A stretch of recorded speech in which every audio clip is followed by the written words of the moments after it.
And so therefore you have to ask yourself, how far out of step is this purchase driving me from the ability to be generous? I mean, we're first of all making sure, okay, all the are the needs met, are the things that are our values aligned. So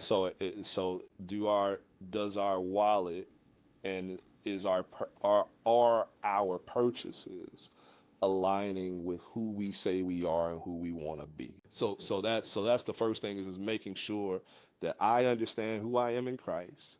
That me and my wife talk about kind of building on these pillars of identity, values, and then behavior and conduct, right? And so purchases would be part of that behavior and conduct, but underneath that would be identity, which is who am I, right? Who am I in Christ?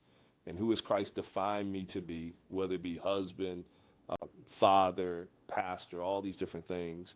And then the values, right? What kind of values support this identity that I hold dear? That's at the center of who I am.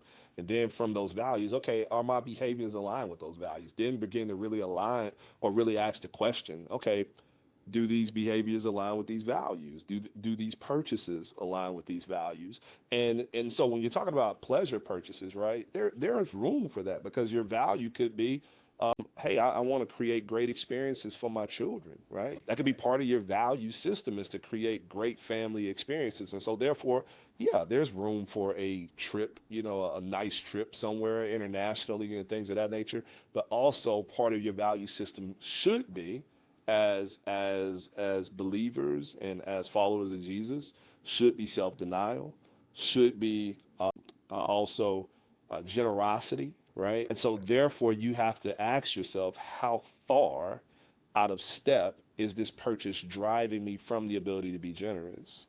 How far out of step is this purchase driving me from being sacrificial, right?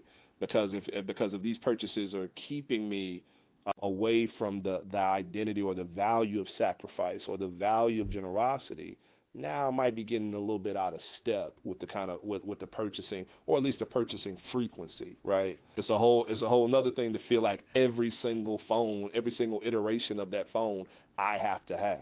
Am I living a sacrificial life? Am I living a generous life?